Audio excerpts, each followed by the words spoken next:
And we are live with episode 204 of the Rugby Rant. Had to remember that one, even though it's right there on the title because Rob titles these recordings perfectly. Sometimes I still forget.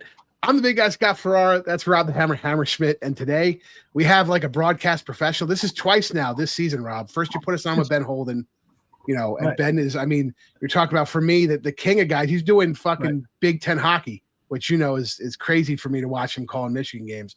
And now we have our boy Will Hooley, who's doing the Rugby Rundown with Corpse. Will, how you doing? I'm good, guys. Hey, Scott, great to join. Rob, also great to see you again. Love what you guys do, and been doing for so long. So it's absolutely a pleasure and honor to be here on the Rugby Rant. Well, and honor's all ours. We got rugby royalty, as Scott said. Ben Holden, and then you guys together make one of the best partners during MLR games to listen to and enjoy a match from home on the beautifulness of my couch. Yeah, no, it's great. I love it. And the show has a lot of clips too. They're on TikTok, they're on all the social media. I try and get it out there as much as possible because I think having mainstream, they're mainstream media, right? They're the big dogs up there, so I try and get them out as much as possible. Say, hey, it's not just rinky-dink operations like me with my shitty models in the background here. There's actual professionals who do this for a living and probably do it better than me. Watch their show, get the numbers up, Very kind. And you know what? I don't know. We it's a project. I wish I was full-time in it as well. But look, we're all trying to do the same thing, aren't we? We're trying to grow the game. And whether you get that from an angle of past players, fans, you name it. Love what you guys do. Love what Matt McCarthy does with John Fitzpatrick and Bill Baker with Eagles Overseas. I'm just going to shout them all out. Yeah, sure. At the end of the day, the more we have and the more as we progress towards those 2031, 33 World Cups, we need to be talking about it in our own country. So very kind, but we've all got our place to be and do what we do. Oh man, it's funny because Bill and John are really good friends of mine, and Matt obviously a good friend of mine, and bullshitting in New York, and it's like I find it awesome that we've all found different angles to crowbar ourselves into rugby and different ways to do it. And I always tell Rob, we're never really competing against each other, right? We all have the same thing in mind, trying to grow the game here. So it's great to see those guys. And just even last time I was in DC for the Scotland match, just to have a beer with the dudes and see them and talk about their kids and their wives and everything and what's going on. It's really awesome to just kind of BS with people that otherwise, I think in other sports, all these other podcasts are all, who's this and who's that. And I think we really show that rugby spirit by shouting out those guys on our shows. Yeah. We love those shows, And there was nothing better, Will, than in 2023 at SeatGeek Stadium, getting an opportunity to work with Matt McCarthy and some of the other, some of those other guys in this space, seeing Bill Baker and getting a chance to put on a pregame show, for fans to enjoy as a lead up to the actual final. It was a lot of fun, and I enjoyed the heck out of it. We had a great time working with Ryan, our buddy Rhino, who did an awesome job producing it with Next Level Rugby. Yeah, Next Level Rugby. So it was a lot of fun. He actually produced our draft show last year, which was crazy because I usually do all the production, and this is what you get when I do it. And when Ryan Ginty was doing it for us, it looked way better. Yeah. Unfortunately, his schedule doesn't fit with ours to actually produce. And we can't afford him. That's the honest. Well, yeah, he was also like, "Here's my bill," and I was like, "Absolutely not."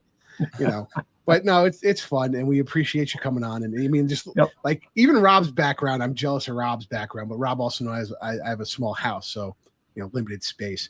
But yeah, no, it's tons of fun. But right now we're gonna get around to our Around the Pitch segment.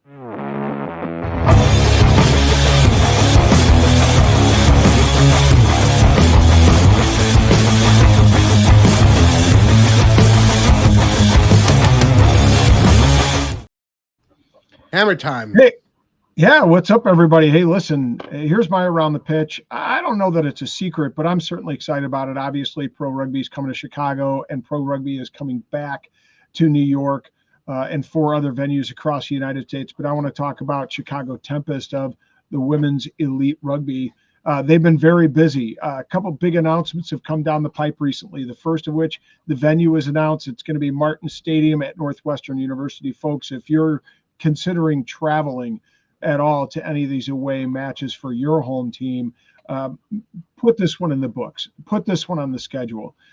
Come to Martin Stadium, the home of Northwestern University. It's a really cool venue. It's not too big. It's just the right size, but it's right on the lakefront. It's going to be really cool. And Evanston, Illinois has an awesome vibe. You'll enjoy yourselves when you come here. They've also have a 10-match schedule. I'll make mention of the New York Exiles coming to town on the 30th, and then we go to New York on the 14th of June. They open up on the 22nd, I believe. I'm looking forward to it. I put it on my to-do list, so I'm excited because they have an exciting 30-woman roster.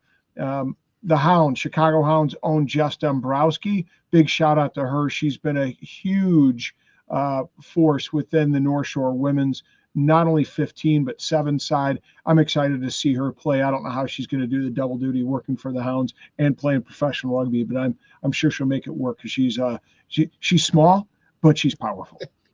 Yeah, I will be at the Exiles match against the Boston Banshees on the 22nd at in Mount Vernon. For those of you that don't know, I started up the rugby fan club again using all my New York Rooney stuff, and I've just changed it all over to the Exiles. We're going to be doing a weekly show with the merch maven Jazz Rivera, and then I'm going to be doing sideline pregame work for the Exiles on our Facebook page and stuff. So take a look at that. Super excited, Rob. I love doing it. I know. Listen, it's and I'm happy that you got a team coming back to your town. Yeah, I mean, I'm sick and tired of just like going. I got to go down to Pelham to watch Nyack. Got to go here to watch Old Blue. I got to go here to watch White Plains. Because I've moved up a little farther now, so it's a little tough to commute to watch rugby. And it's like even going to West Point, you got to cross the Bear Mountain Bridge. Then you got to get into West Point. You have to go through the security checkpoint, and then I yell "Go Navy!" and then they check my car for bombs because they think it's funny because I yelled "Go Navy." No, so my wife's best friend's father is the head coach of Navy basketball. So when they go play Army, obviously they're close. So I want to go see Ed. We go, and I'm wearing all my Navy gear. And magically, as I'm going through the Lonesome, it's called the Lonesome Checkpoint because it's all the way on the other side. Magically, they're like, we have to pull you over for extra security checks. And the dog goes around the car, and they have mirrors looking under because I'm wearing my Navy gear. Magically, everybody who's wearing Black Knights gear goes right through. It's interesting, huh? It could be because you smell like steak. I mean, it could be. But our boy Martin Pengelly was up there. They had a presentation for one of the West Point rugby players who passed away in Operation Iraqi Freedom. He was class of 02. It was really cool. So go check out Martin Pengelly's webpage. But Will, you're around the pitch topic. I think you're talking rugby league, right?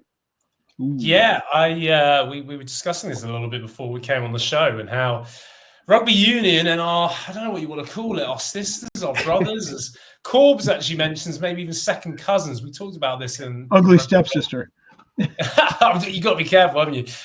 We talked about this in the Rugby Rundown on our YouTube channel as a bonus topic and our tackling topics, and whether rugby union can learn from rugby league. The great success that NRL, National Rugby League, from Australia and New Zealand, they bring their event over every year, once a year, to Las Vegas. And they were recently there in the Raiders stadium in Vegas. And I suppose it was just the feeling of you just don't want rugby union to start missing out on the potential of this rugby league fandom brewing and maybe taking over the market of rugby in the US.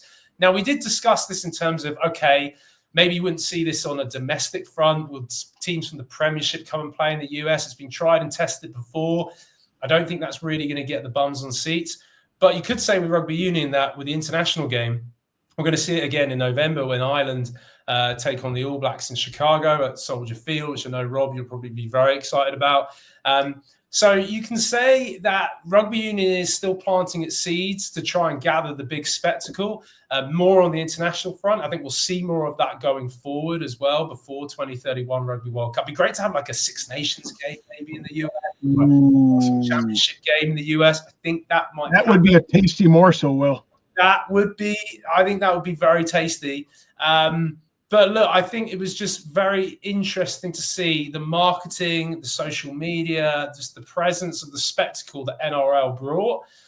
And I think it was something that overall rugby could maybe take a thing from. And credit to our rugby league brothers, sisters, step cousins, whatever you want to call it. Rugby union can maybe take note.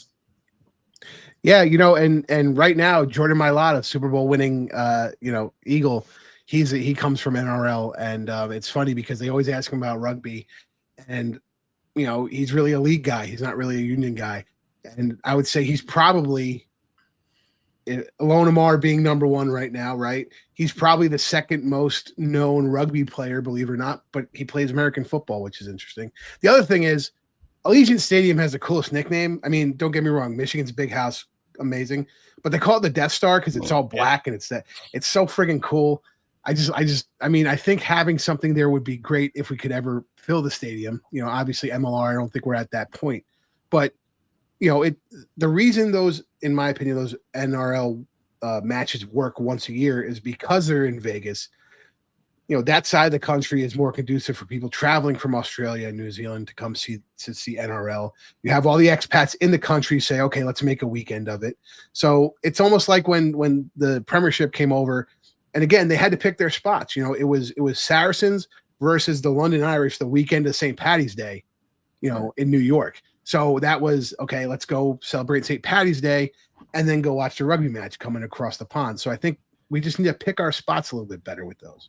Yeah, it's that and strategically picking your spots and strategically picking influential people in the media. I mean, having somebody like Gronk with God, if I see Jason Momoa wear another fucking All Blacks kit, somebody send that dude a fucking San Diego kit or something. Right.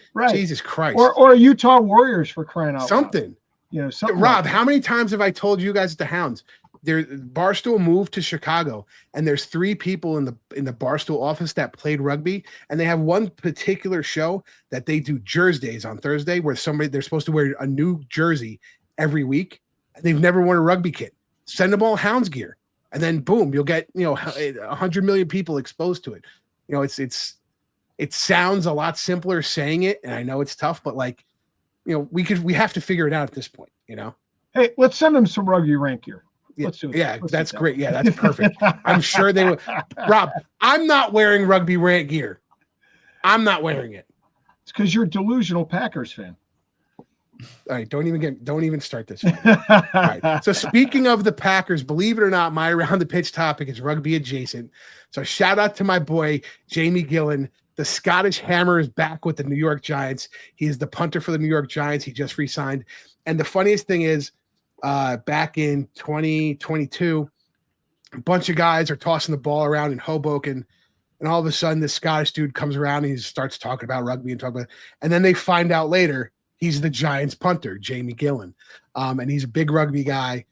So he was starting, we were obviously in his off season, so he was coming over when he could and hanging out and watching their practice and eventually coming over to matches and stuff. And again, we just talked about people who can be in that space, that are outside that space, that can help draw other people into that space. And those are the kind of things we need to have as far as, that crossover, especially from the NFL, right? I mean, me and Rob talk about it all the time. I think the easiest fans to grab are NFL fans. And it's funny, I find it hysterical when NFL fans go, rugby's too complicated. And then I tell them, have you ever looked at the rule book for the NFL? There's 3,700 different rules to play American football per the NFL. There's way less in World Rugby, way less for law. So we can create that crossover. It's right there. Right. And they're going to add another one with eliminating the tush push, which they got from rugby. Yeah. Don't even, my father-in-law's an Eagles fan. He doesn't know what to do with himself if they eliminate the tush push. He's don't even get me started. Don't even get me started. And he's another guy. He will watch rugby with me and he will not understand it, but he likes it. He likes the physicality. He likes the athleticism. He likes the movement of the ball. He likes that the referee and the official, as the play is going on, that he's still mic'd up. You could still hear them. Yeah. So he doesn't need to learn right now the arm signals, which you can go to the rugbyrant.com because our Rugby 102 article just dropped on referee hand signals. Look at that. So speaking of which, I got to ask Will's opinion on this. Oh God. Just as it came to my mind. I got to ask you, God. Watching the Six Nations this weekend, And Angus Gardner was on the call of that Ireland match, the Ireland-France match. And not only was he mic'd up so folks at home could hear him, but he was mic'd up so people in the stadium could hear him. I mean, how much would fans in the United States enjoy that experience, to hear our officials and the TMO talking about yellow cards or red cards, or, you know, the idea of mitigation, and go through that process just like they are in the Six Nations for those at home and in stadium? Yeah, I mean, it's great, isn't it? I think it's been I feel this has been mentioned for a long time. I remember on social media just being in discussions years ago about bringing that, talking about the NFL, that kind of, you know, on screen, mic on, you're explaining to the fans what's going on. It's a very, you could say, American thing to do. And I think finally rugby is caught up, and we saw it, we're seeing it in the international game, which is great. It just builds the drama. It builds like everything about the spectacle. On that moment, you're not bored and waiting for something. You're actually getting involved. And you could tell that. I think the moment you're talking about, Rob, was a try for France that was awarded. I think everyone in the crowd thought, the Irish crowd thought, no chance, no way. Right. It was to do with a clear out. And it was Angus Gardner literally just going, right, I'm awarding this try. Let me explain. And then the whole crowd, he goes, no, let me explain. It was almost, it was great. Talk to 60 was an Irishman. He was exactly. He was having a conversation with the whole stadium, and I thought it was brilliant. The reality. I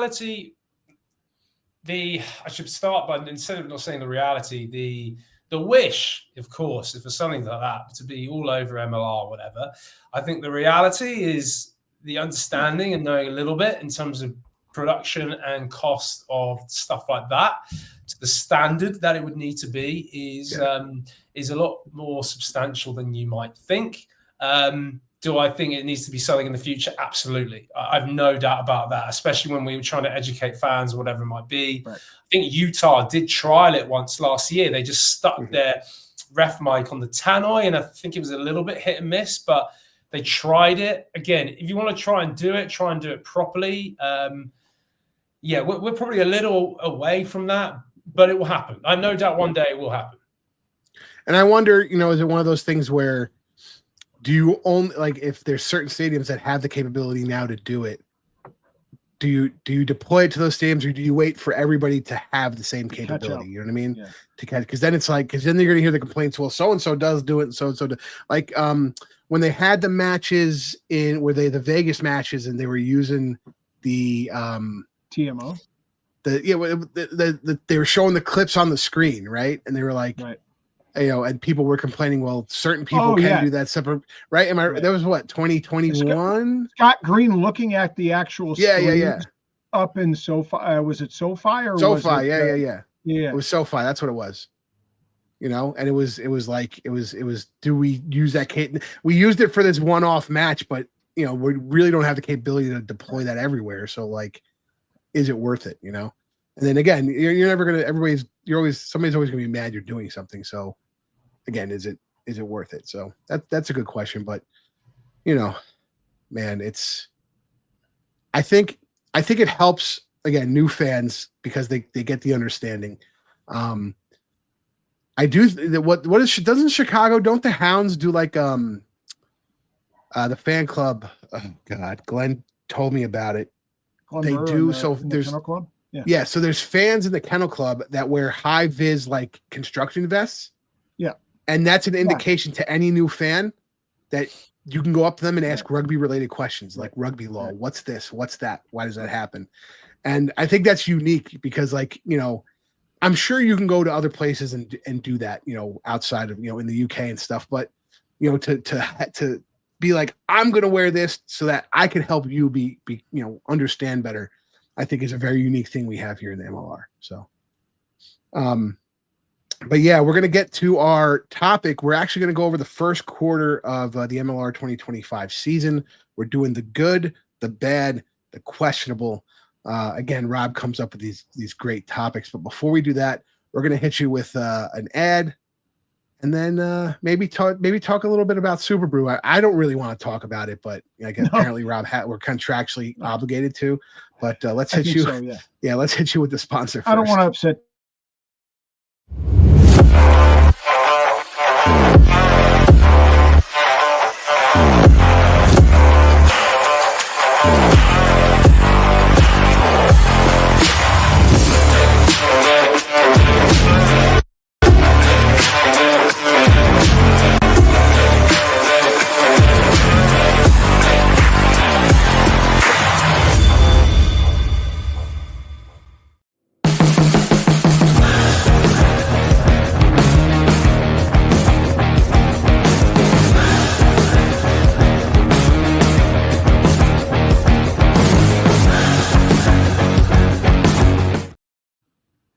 Like I mentioned before, Hammer, do you want to talk about Super Brew and Macron real quick?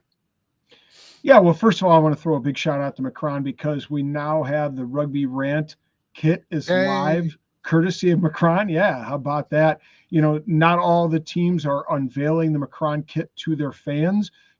We know that LA has, we know that Oh Glory has, but outside of that, the Macron kit is pretty much team issue unless you want to get yourself some Rugby Rant merch, and then you can be part of our team. This, of course, is the hoodie, and it's a pretty nice piece. Anybody who has won a week of Super Brew has gotten themselves this piece of merch. It's a really, really great piece. But again, you can get yourself anything from the Rugby Rant shop. Check us out. I posted it. We'll continue to post it in our socials. There's all kinds of great kit, backpacks to long coats to hoodies to that raincoat looks cool and everything. Might have to get the raincoat. The raincoat's cool. Yeah, the raincoat's cool. All nice pieces, and we're offering all those at basically without taking any kind of commission to give you the lowest price point possible. But I want to throw a shout out to Week 4 winner Janine Botha. Look, NOLA, she's related to a certain Botha down in NOLA. I was going to ask. She's related to a certain Botha. But because they were off this week, it was a bye week for NOLA. There's, no fix was in. There was no questionable activity behind the scenes. She legitimately won her pool. So she's going to get one of these great hoodies. We're sending it down there to Missouri.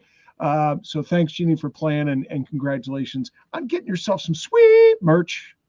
And then, Rob, we also have a picture of our buddy, the Week 2 winner, Chris. Yeah, Chris Jasmine. It's on Bank Stadium with his stuff. Really appreciate it, getting the pictures when you get the merch. It's, believe it or not, Will, we've actually had to in the past actually say you didn't win because there was some shenanigans going on where Super Brew didn't lock the picks in. Doug Wilkie. Yeah. Was there a fee? Did Fee do that? No, it was Wilkie. Was it Wilkie? The was in, yeah, 100%. And so they picked the winner, and you have to pick the score spread, and they nailed everything and got bonus points for it. And we were like, that's weird because it was an odd score, and the person wasn't that team really wasn't slated to win. And you nailed it. Yeah. Then I looked at the time. I'm like, wait, the match happened 2 hours ago. So it's fun, but so check out your Macron kit. But let's get into the topic. So we're doing the good, the bad, the questionable for the first quarter of 2022. Wow, 2025. There we go. And this is me and Rob's version of when ESPN does if the NFL playoffs started today and it's week 3. But I think it's going to be interesting. I'll kick it off here. So I'm going to go with my good. My good is the Western Conference. Let's hear your good. Everybody will go around the horn. We'll hear everybody's good. Then we'll go to bad. Gotcha. Okay. Perfect. So my good is actually the Western Conference, the entire Western Conference, not dependent upon their actual win-loss record. But, I mean, their point differential is plus 104 accumulative, right? They are scoring tries. They are making sure they're handling the ball well versus the Eastern Conference, which actually has a negative 104, obviously differential accumulative. And it's just last year we had the same thing, Rob, when we talked about this in the first quarter. We felt like the West Coast teams clicked more early on in the season, right? I think San Diego's showing why they're undefeated in the first 4 weeks. They're playing monster ball. Houston getting their first loss. Okay, it happens. We kind of know that's going to happen. LA coming in and playing a lot better than last year. And then Utah, which I'll talk about them again in a different perspective later. But again, hot in the first quarter, Rob. So that's my good. The entire Western Conference is good, specifically looking at that point differential. Just throw away the fact that all but one team will make the playoffs. But anyway, I'm just saying. Don't even, dude. Do you want to go through this again, Rob? We go through that every year because we can fight about it if you want. Off camera, we'll fight about it. So I'm curious as to what Will has on store for his good. I think you've definitely hit it big there, Scott, with the West. I just think it's so competitive, and the reality is that one team that does rule out, I mean, they could probably go to a playoff, I'm sure, by the end of the year, and they could go all the way. It's kind of that kind of close, whatever it might be. I mean, there's been plenty of good. I still think in terms of the rugby, we're getting there. I think there's still plenty of mistakes and errors and penalties. For me, one of the good things I've got to say is some of the new signings that have come in, I think have just really, really done well. Yeah. I'm going to give a big shout out actually to a Chicago Hound. I think Ollie Devota, number 12, has been super brilliant. I think it's just worth noting that when you're England international, you have all this thing behind you. Ollie's not that old, but he's getting towards the back end of his career. It's very easy just to come out here for the experience, and the kind of, no disrespect to maybe some of the others who have come out here of international legacy in their age, and they maybe haven't always delivered on the field.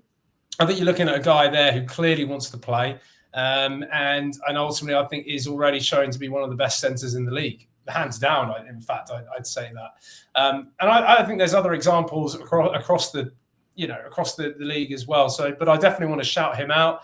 The other good thing, which is also frustrating, is we have an anthem team that is genuinely, it's going to win a game. I mean, there is nothing in the league now where you looked at all these matches and just go, I'm sorry, Anthem are never going to win it. Or, Dallas Jackals back in the day.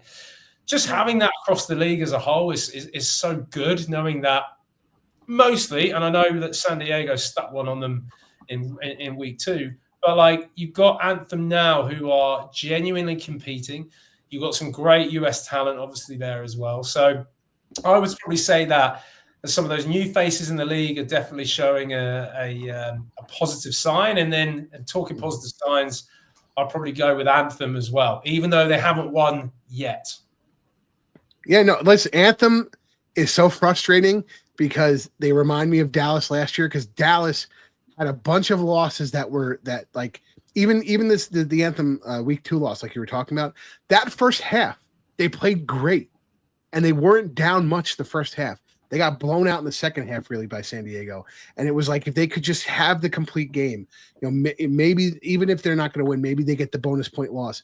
And Dallas had a bunch of those to kind of start the season. And you were like, oh, if they could just build a little bit, if they could just not commit that handling error in the 78th minute, that's the difference between the bonus point loss and, the 14-point loss or the 10-point loss, which which doesn't help them in the standings. And it's, oh guys, I'm right. Our buddy Daryl's, doing a lot of down there in Carolina rugby, and me and him talking, and we're both just like, oh, if we could just 3 or 4 mistakes come out of these matches, all of a sudden it'll turn around, and that's how close they are. The other slight good I'm also going to put in there, a story I forgot to put in, is I've also got to be thinking of my former Legion brothers, and I've got to say I think back at Torero, it's not just that's stating the obvious, Legion going 4-0, but I think Torero, if you're looking at a blueprint of stadium feel, how it looks on broadcast, how it generates an atmosphere, I'm actually looking forward to going to the game. I've got a weekend off in 2 weeks' time, and I just think that for MLR should be the image that is just plastered everywhere around the world. I remember seeing that stadium in 2019 for the final before I joined Major League Rugby. I remember looking at it going, I want a bit of that. That looks proper. And I have seen the 2 home games there so far. and it's looked brilliant, both in the day and then the last one was at night. I got to ask you, Will, because you've been there. I have not. Obviously, you played there a ton. It's a home ground, if you will, for you. But this last weekend, the camera was showing, the sideline angle of all of their fans, and it was decently attended, but they've had better attendance in the past. Yet when it panned over to the right side of the screen, that one tri-zone in the back of it, it was almost packed. And I didn't quite understand why, when you're getting 80% of your camera angle with the sideline, touchline side of fans, why don't they shift the fans over and kind of force everybody to be more central in that camera angle and really create more buzz, if you will, at least on screen for the person watching at home? Yeah, I honestly don't know. And actually, I never had an experience playing at Torero. My time when I was at San Diego was playing on top of a car park at Sports Deck, whatever it was, SDSU. And then the brilliant Snapdragon Stadium, which was wonderful in many ways, but also like empty talking about emptiness and in other parts. No, I honestly don't know. Maybe cost the ticket, something like that. And I think it's like engagement, right? Because this is what I hate about MLB ballparks in baseball. Like every game, pretty much, the Yankees and the Mets sell out, but you wouldn't know it because they're walking around and there's a museum and the food's over here and kids are hitting a wiffle ball over there. So like, there's a lot of people who are there to experience the stadium sometimes and not necessarily experience the game. And I think that happens sometimes in some of the MLR stadiums because they're trying to attract that game day crowd to say, we're going to have the face painter and we're going to have this and we're going to have that. And we have the traveling, like remember at, was it PR7s? I think they had the traveling women's Hall of Fame and all that and stuff. And you want to go see that, but I think it takes away from some of that, or like where the food vendors are, right? For New York, the food vendors were in a specific area. You had to walk out off the stands to go get the food and the beer. So again, you're going to do that. It's mid-match. So now the camera angle is looking like, well, why are there so many people over there versus in the stands and things like that? So I think it's that you have to find that line between how great it's going to look on TV versus how much how do you want the game be experienced to actually be experienced by the fans too, Well, yeah, I hear you. It's a rough one. So what's your good one, Rob? I mean, besides Chicago being in first place in the East, I'm not going to touch Chicago at all. I'm going to. You guys, I don't know how many of you fans have seen This Is Spinal Tap, but there's a famous scene in the movie where he's looking at a speaker, a stereo. But it goes, but mine goes to 11. That doesn't stop at 10. It goes to 11. Oh, but it's and 11. I'm going to take Will Hooley's comment and take it up to 11. Right. God. And what I'm saying is my good is the parity in the league. Yes, there have been a few blowouts here and there, but actually the matches there have been many tight matches and some very quality matches that have been exciting to watch from end to end. Right. And I'll start first with the Hounds beat Houston in week 1, 25-22, a 3-point spread. Hold on. I thought you weren't going to talk about the Hounds. Whoa. Well, it wasn't going to be my good per se. It's an example. It's a piece of evidence that I'm presenting as an exhibit, Your Honor. So, relax your stones. Then in week 2, Utah beats the Hounds 45-31. But the fact remains is that, at half, I think it was 21-21. So it was a tight match that just kind of got a little out of hand there at the end.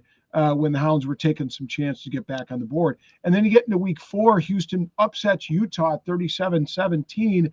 And you thought, wow, Utah, they're killing everybody. And then they get beat up really in that week 4 match. And so, this just represents that you have 3 of the top teams right there. All have kind of done a round robin of beating up on one another a little bit, which is, I think is great for the league.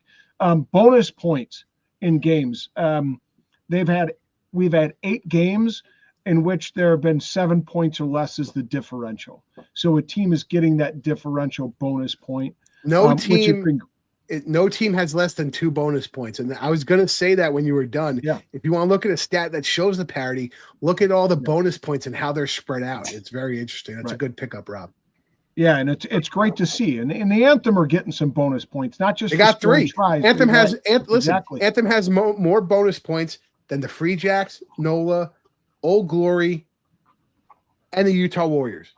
Right. So that's my exhibit B. Okay. And then exhibit C is look at the table.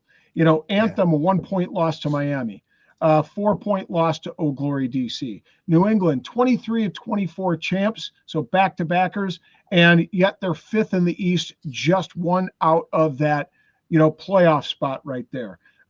Miami, last year missed out on the playoffs, yet they are 2nd in the East. Utah, 1 loss, but remember they have a game in hand, and they're in 3rd. So just some really, really, I think it leaves a lot of meat on the bone as we start to move into that middle part of the season for some storylines to begin to take shape and emerge as we continue to watch the season move on. Absolutely. It's funny. I'm gonna put this up. They put this on the Rugby Rundown, Will. Oh, shoot, wrong one. There we go. Put up the right one eventually. There we go. There we go. Miami Sharks tumbling down the power rankings. Yeah. I mean, I got a gripe, disrespect. Will Hooley. I got a Disrespect. gripe here with this one. Hit me with it. Well, I mean, they're 2nd in the East right now, so they're sitting pretty in playoff. If the playoffs were to happen today, they're in good shape. They would be a host, and yet they're all the way down there. What was that? Were they a 10? Is that what it said? Hold on one or, second. or 9. 9. Get up again. Get the evidence up there. Sorry, 8. They're up at 8. They're currently 4th overall, and they're currently 4th overall. League wide. So yeah. Should I say my part now? So look, we love the fact. The whole point of this was to try and get people talking, and which it absolutely has. And I've had some interesting messages. Is power rankings not right? Look, is power rankings not rankings? Just remember that. And therefore very much going on performance. I think the Sharks have been disappointing, if I'm honest. I think when you look at their season so far, they should never have lost that game against NOLA. Let's be honest on that. Nope. Sorry, they should never have lost that game against DC. Yep. My bad. I thought for the 40 minutes against NOLA, they were completely outplayed.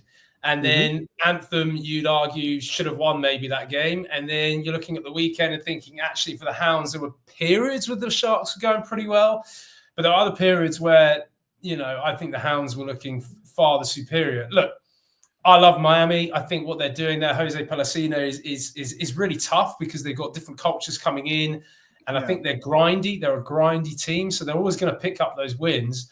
But based on performance and based on terms of you're looking at their grading on those performances, I can't put them in the top 6. Definitely not. And unfortunately, when you look at the people above them, they play Seattle tomorrow, they lose. They play the New England Free Jacks tomorrow, they'll lose. So that's just opinions. That's just rankings. But obviously very much up for people disagreeing. And I mean, I think they haven't used their subs efficiently, in my opinion, especially that Old Glory match. The subs for Old Glory, when they came in, looked way better than the subs for Miami. And, coming all the way back and then winning how they did, I think it just shows there was a synergy there for those subs that for whatever reason, Old Glory, they came in as a unit, and you could tell they've played together for a little while, and they kind of locked in to get it. But all right, so let's talk about the bad. We'll go with the bad. So my bad is sitting over Rob's left shoulder there. Woof, NOLA Gold, man. I don't know what's going on with NOLA Gold. If you look at what they have, they look like they have the right setup, right? They have enough guys who've been in the league now forever. They come in with new talent and they're recycling talent, year over year in a good way. They're regrouping. But there's something missing. I don't know. And, I'm not in the locker room. I'm not on the field talking to guys. That's not where we're at. But there's like an X factor that they are missing that I felt like they missed last year and they missed the year before that. and they missed the year before that. Every time Rooney knocked them out of playoff contention, they were like, they had this X factor they were missing that other teams had. You were raising your hand, Rob. Go for it. I'll tell you what the answer is, at least this year. Injuries last game. They were missing 7 or 8 players from their starting lineup. And that's going to take a toll, because it not only do you miss the starters, but then you've got to bring in some of those guys that are used to being finishers that might not be quite where they need to be starters for 50, 60 minutes. So I think that was the biggest area that's hurt them this last week. I mean, last year though, they really, I think they won 7 of 8 on the hoof at the end of the season. Yeah, but what happened to the beginning of the season? They were in tatters, and you can't go incomplete like that. You know what I mean? I mean, look at Utah, right? What do I always talk about Utah? Utah starts off this strong, and then they tail off at the end of every season for whatever reason. And NOLA, it seems as like they can get a strong finish, but this first half of the season is always kind of like it's you don't know why they're losing. Why are they having so many handling errors? Like, again, this isn't a team. This isn't a new team. It's not thrown together. A lot of the guys stay in the area in the off season. I don't know it's weird. It's weird, but right now it's bad. We'll break the deadlock. Who's right, Scott or me? NOLA. Look, obviously, fresh coaching in there that takes time to implement. I mean, there's other teams that have had fresh coaching and they've done very well, though. So, look, I think they're probably still trying to find out how they're playing. I think when I look at the games that I had them against Anthem. I thought their set piece was really good, and that just won them the game pretty much. Their set piece then wasn't superb against Miami, particularly the line-out time.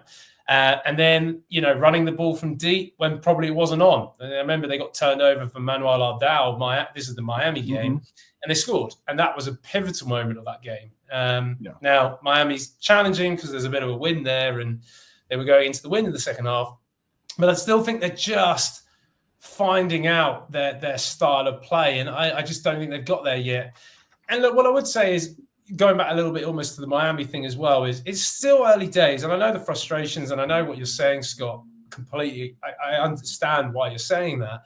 But I feel NOLA and even Miami, the players are too good for them to be this sort of mediocrity, which they're putting at the moment. I think of that Isaac Tatamaki at center for NOLA Gold. I think he's a wonderful player.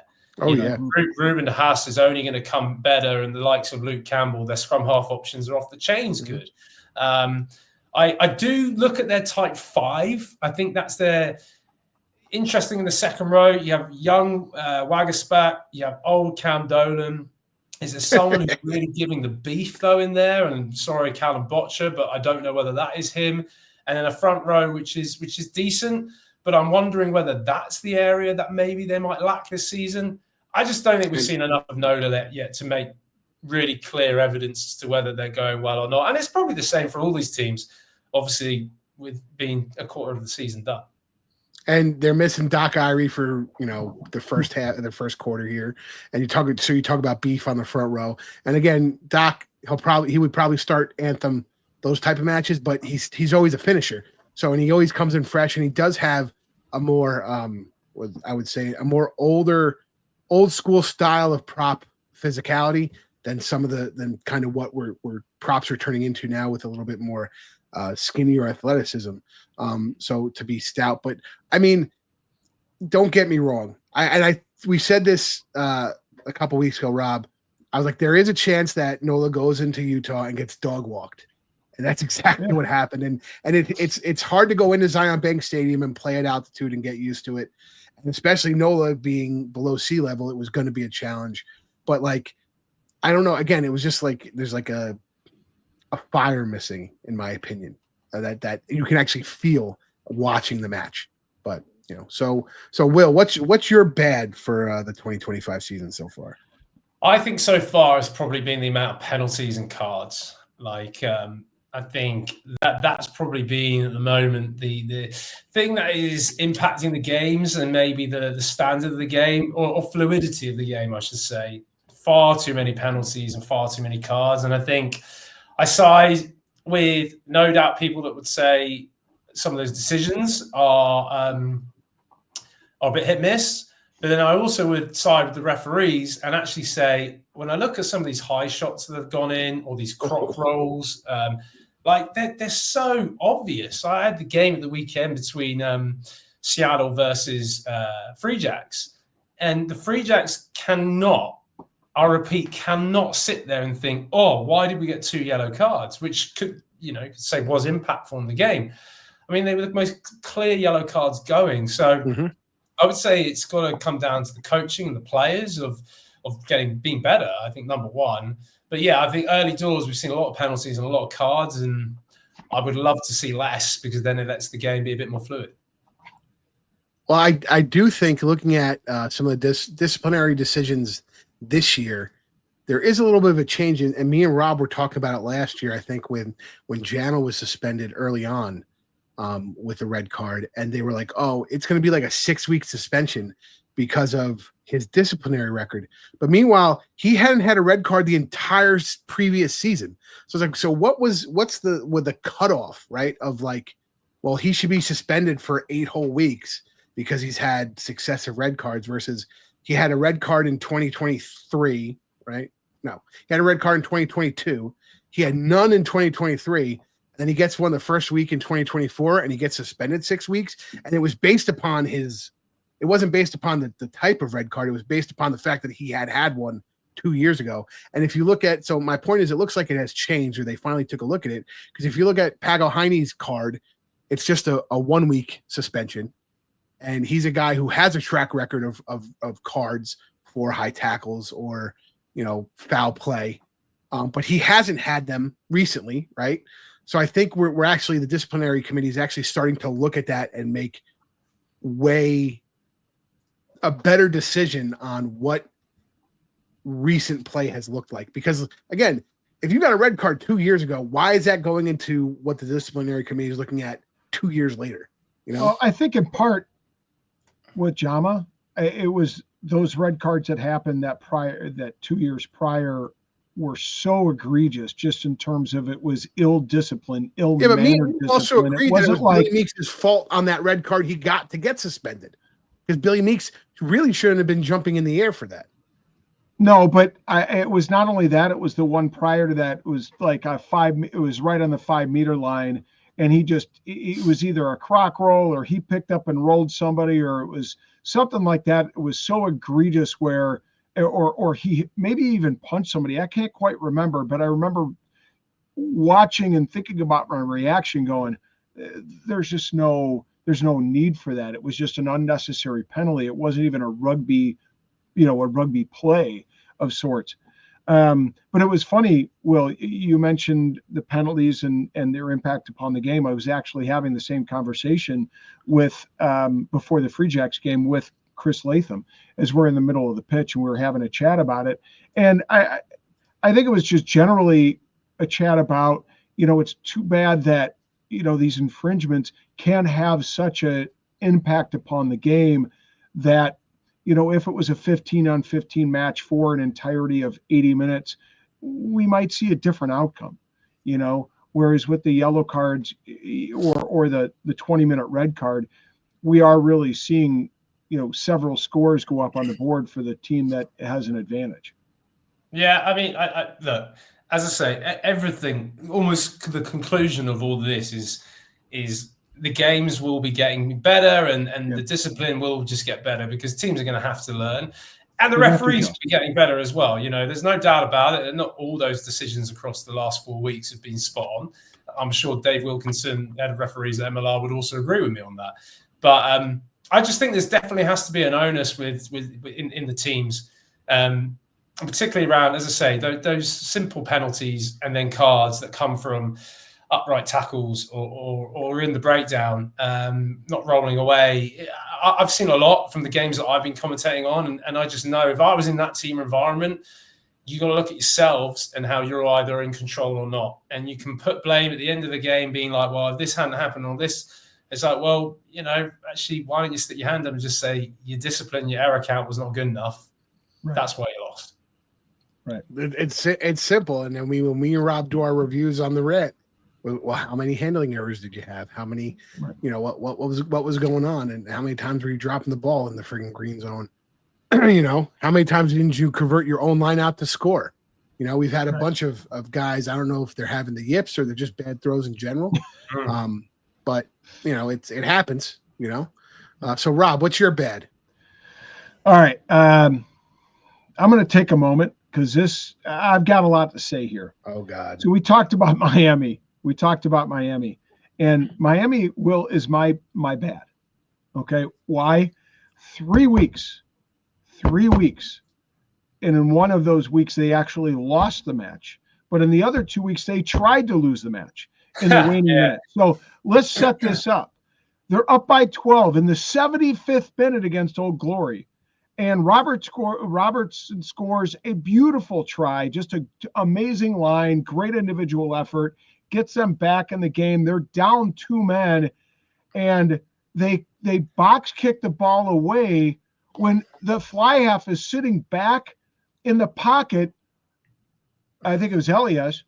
All he had to do was put it back to the fly half and let him kick it out of bounds, and they win the match. But instead, they box kick it away, it gets charged down, and then DC is able to score, right? You back that up then in week 2. They're up by 5 against NOLA. And I think NOLA got a penalty. Elias. Yeah, a penalty. He lines up the kick. And to really put them in a way, it should have been put out of contention because they get a penalty. They could have put it up by 8. NOLA couldn't have come back. He takes too long. The official calls back the conversion. Now they're going to give possession back to NOLA at the 78th minute with an opportunity to potentially win the game. The best part is the official told him. The minute starts now. It's not like, the minute had started and he was looking at it. He's like, the minute starts now. Let's get this kick going. Right. NOLA they wave it off. NOLA gets a scrum and one more possession and an opportunity, and just out of a handling error, Miami wins by 5. And then in week 3, Miami's playing Anthem. They're up by 1 with possession, 79th minute. They're on their defensive 40-meter line. All they have to do is run 4 or 5 4-man pods. Just simple, secure rugby. And maybe take it up. Even if you don't break the gain line, so what? Right? And then you kick it out, game over. And instead, they kick it away and give Anthem, who had a really quality attack all game, an opportunity to have another go. So in my mind, and this is where I'll finish, either Coach Pellicina is not giving them the game time or game awareness, or putting that in their minds, or they're not drilling or practicing game awareness, which I find hard to believe, by the way.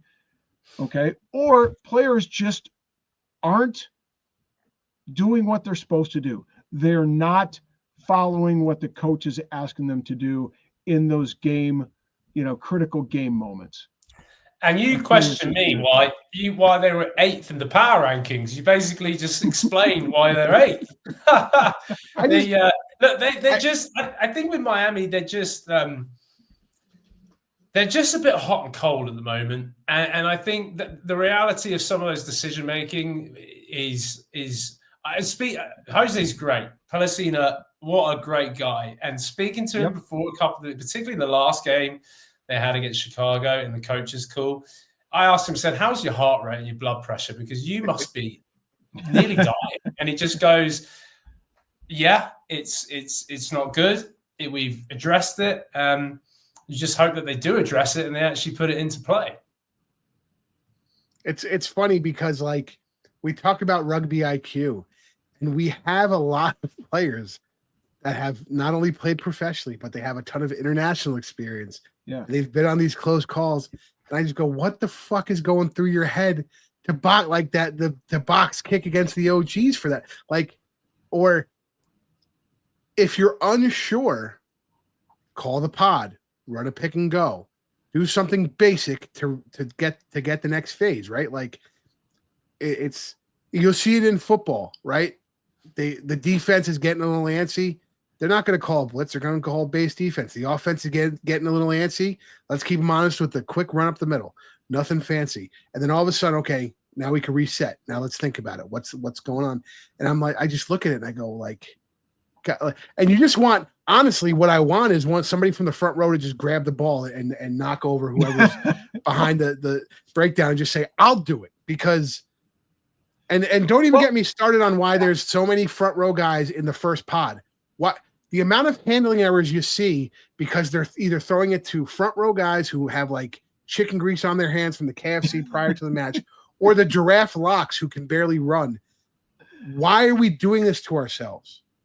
Why? Just let these guys pick and go. What's the fascination with the forward pod now? Well, I got to ask you. You've obviously played at the highest levels, not just internationally, but at highest levels of the MLR. Does it take a special kind of player that's on the pitch to bring that blue head, as the New Zealand All Blacks used to, have called it, to the forefront in game time situations like that, where he's got to say, here's what we're going to do, calm the H down, and let's just do basic, simple things to close out this game. I mean, what do you think the disconnect is where's the disconnect happening in this game? Yeah, I mean, 100%. You should have a go-to whenever it's in a game. The last thing you want to be doing, for example, with mistakes or penalties is what the double bubble. You go from one to the other, then another, and then another. You need to cut it at source. And especially with some decision making, you probably got to look to your leaders. What's the communication that they're giving their team? There's only so much the coaches can do from their coaching box or shout down onto the field. So, look, it's rugby is you're in the red mist of it all. So it's the ones that do have that calm, control nature that come through good usually, because at the end of the day, if you don't have that, then you're just a headless chicken, and that's the last thing you need. So, I think it definitely comes from those experienced players, and they've got to step up and they've got to get their communication right. So I'm going to go real quick to my questionable. I'll make it real quick. New England, what's going on? 1-2, a negative 25-point differential. Anthem 0-4 with a negative 73-point differential, but we know like 40 of those points came from that one San Diego loss. But still, we thought they'd progress a little more as far as offensive firepower, and you definitely didn't see it in that week 1 match against NOLA. And really, my questionable is Utah, and the question is, are they the same old Utah that we see get hot in the beginning of the season, then taper off and don't do anything, and you get so disappointed in watching them at the end of the season? You're like, thank God they'll make the playoffs because at least they won't be last. So really, my big questionable is Utah, and will they have the same thing that they've been doing the last 5 years? Will, what's your questionable? No, I definitely agree with you on the New England front. My questionable is this three-peat, is it too much? We haven't seen enough. Enough. And again, having spoken to Ryan Martin, very good man, very calm. Talking about calm. Oh, yeah. Comes across as really calm, the new head coach there, or previous head coach is now back. But just some of their mistakes. I watched some of that Chicago game the week before, and that was probably one of the worst Free Jack performances I've seen. Not helped by their week 2 bye, and I'm sure, again, I actually speaking with Alan Clark, the head coach of Seattle, he mentioned about the week 2 bye, and he was saying to me, like, they need cohesion in their squad. They got changes. That week 2 bye really wasn't that useful. They need that cohesion. I wonder whether it's the same for New England. And yeah, I mean, I definitely think my questionable for them at the moment is are they really genuinely a side that can do a three-peat? And so far what you're seeing, like they're up against it. So yeah, probably nothing new on that, Scott. And you're definitely right with the Utah point. I want Utah to do well. I really Me too. They're a fun team to watch. I'm looking at some of the plays they pull out off like line out and scrum, and they're excellent. Right. Again, it's just in the head, maybe. I don't know. I think Houston did a job on them. That was I mean, it was. I mean, dog walked was an understatement. It was like Utah barely, when they had the ball, it It didn't matter what Utah was going to do with the ball. Houston was going to stop them. They just couldn't do anything. Yeah, but no, I agree, and I think that's probably my thing is maybe Utah, yes, but I think the New England Free Jacks. I think we're questioning them at the moment. They could bring it this weekend against NOLA and just wipe the floor. Then you're up because they're back at home. You think, what are we questioning? But just for the moment, they're up against it. Rob, what's your questionable part besides your sanity and your overall demeanor? Well, this one's simple. My questionable or question, in a better sense, when are we going to find out where the final will be played? I mean, for me, that was one of the big selling points in 2023 is the MLR came out early and said, look, we're committed to this neutral site venue. We're going to announce it early. It gives every fan an opportunity to get their planning done in advance. Even if your team doesn't make it, you have an opportunity to plan and get to the final and enjoy a proper final. And we've had great crowds in the last two as a result. But we haven't had that opportunity to make those plans yet. And I'm just wondering when the league is going to make the announcement and where that final is going to be played. Hopefully it's an East Coast final so I could actually go. That would be very nice. Well, it might make sense, right? They had it in the Midwest, then they went out west, and then they might hit it out east. So that could make a lot of sense. So real quick before the end of the show, me and Rob are going to go through our picks. We assume Will's not going to be picking because usually he's on the broadcast, and that's kind of frowned upon. All right, here we go. All right, so let me do our today. All right, let me do our little transition video here. The Rugby Rant's lock of the week.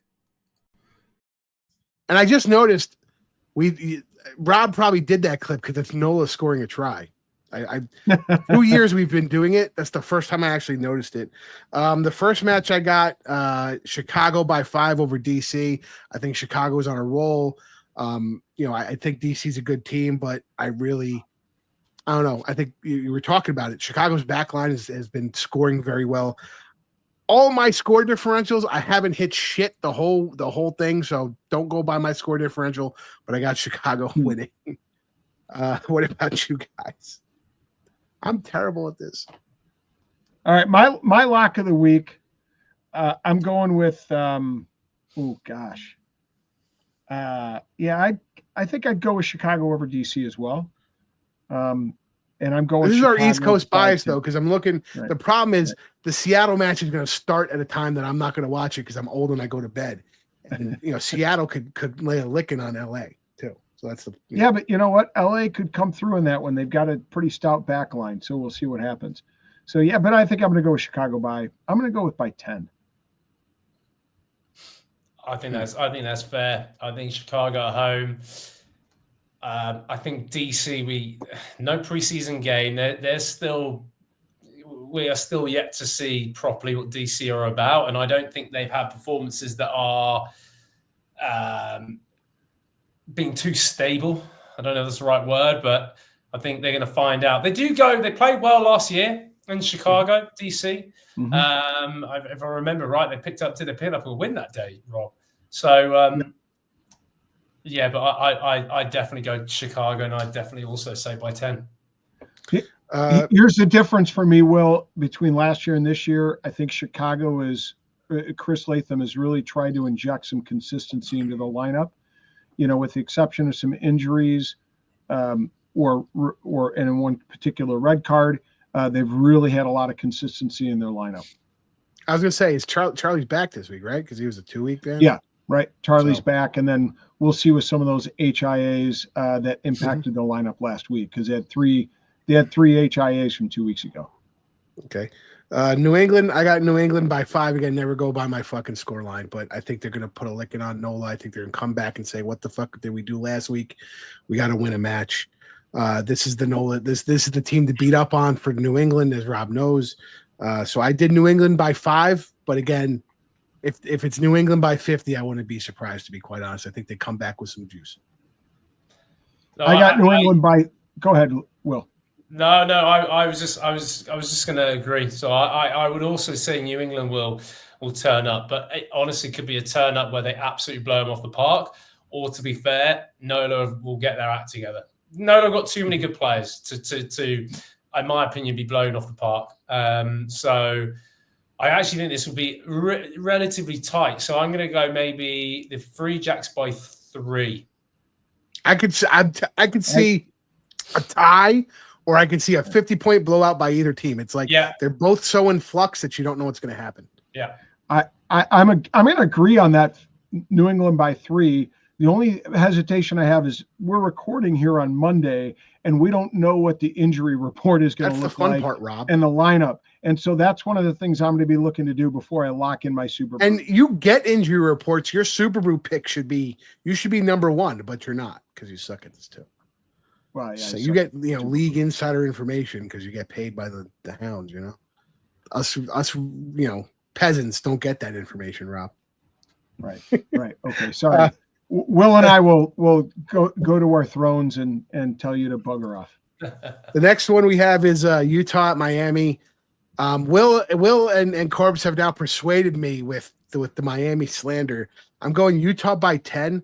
I think Utah picks up a little bit down in the heat, believe it or not. I think their back line is super athletic. They play very well with the ball in hand. And for some reason, Miami sometimes lacks in the tackling department. I think that's going to hurt them. So I got Utah by 10. Agreed. I'll give it to you, Rob. I agree with that. I'm going Utah by 12. Okay. And then that last one, like I said, I probably won't be awake to watch it. Seattle, LA at LA. I'm just going Seattle by 15. Again, they're kind of on a roll right now. It's we didn't really talk about them in our good, bad, or questionable because I think they're